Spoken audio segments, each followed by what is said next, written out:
Hi all. Nagercoil special முந்திரி கொத்து எப்படி பண்ணுறதுன்னு பார்க்கலாமா? ஒரு கப் பச்சைப்பயிறு நல்லா ஸ்லோ ஃப்ளேமில் கலர் சேஞ்ச் ஆகிற அளவுக்கு இந்த மாதிரி வறுத்து எடுத்துக்கலாம்.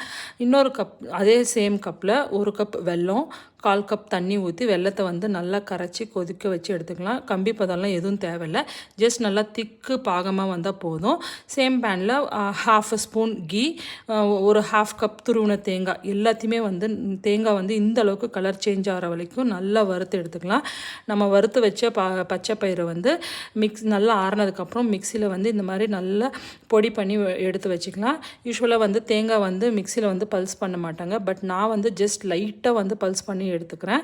அண்ட் தென் கொஞ்சம் ஏலக்காய் தூள் எல்லாத்தையும் சேர்த்து நல்லா மிக்ஸ் பண்ணி வச்சுக்கலாம்.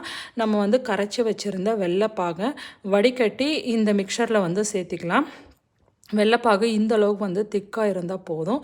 எல்லாத்தையுமே நல்லா கொஞ்சம் இது நல்லா கொஞ்சம் வெதுவெதுப்பான சூட்டில் இருக்கும்போதே நல்லா குட்டி குட்டி உருண்டையாக உருண்டை பிடிச்சி வச்சுக்கலாம். இந்த ரெசிபி அவ்வளோ ஹெல்த்தியானது. இந்த உருண்டை அப்படியேவும் சாப்பிட்லாம். பசங்களுக்கு நல்ல ஒரு அயன் கால்சியம் சத்து இந்த டிஷ்ஷில் இருக்கும்.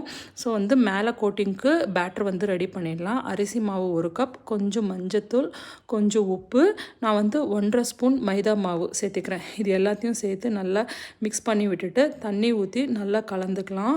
இந்த பேட்டர் நல்லா திக்காகவும் இருக்கக்கூடாது, ரொம்ப தண்ணியாகவும் இருக்கக்கூடாது. இந்த கன்சிஸ்டன்சியில் இருந்தால் போதும்.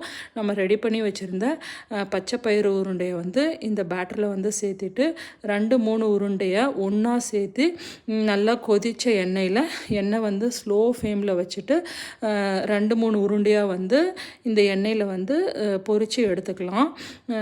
இது நல்லா ஸ்லோவில் வச்சுட்டு திருப்பி விட்டு கொஞ்சம் லைட்டாக ப்ரௌனிஷாக ஆனதுக்கப்புறம் எடுத்துடலாம். இந்த முந்திரி கொத்து அவ்வளோ ட்ரெடிஷ்னலான ஒரு டிஷ். கண்டிப்பாக பசங்களுக்கு ஸ்கூல் ஸ்நாக் பாக்ஸ்க்கு கொடுத்து அனுப்பலாம். நீங்கள் ஃபெஸ்டிவல்னால் இந்த டிஷ் வீட்டில் செய்வீங்க, பசங்க விரும்பி சாப்பிடுவாங்கன்னா எனக்கு கமெண்ட் பாக்ஸில் கமெண்ட் பண்ணுங்கள்.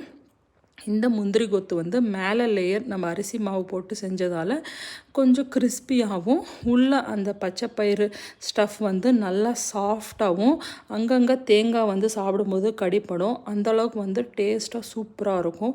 மேலே கிறிஸ்பியாக, உள்ள சாஃப்டாக, அவ்வளோ ஹெல்த்தியான ஒரு ரெசிபி. கண்டிப்பாக ட்ரை பண்ணி பாருங்கள். தேங்க்யூ.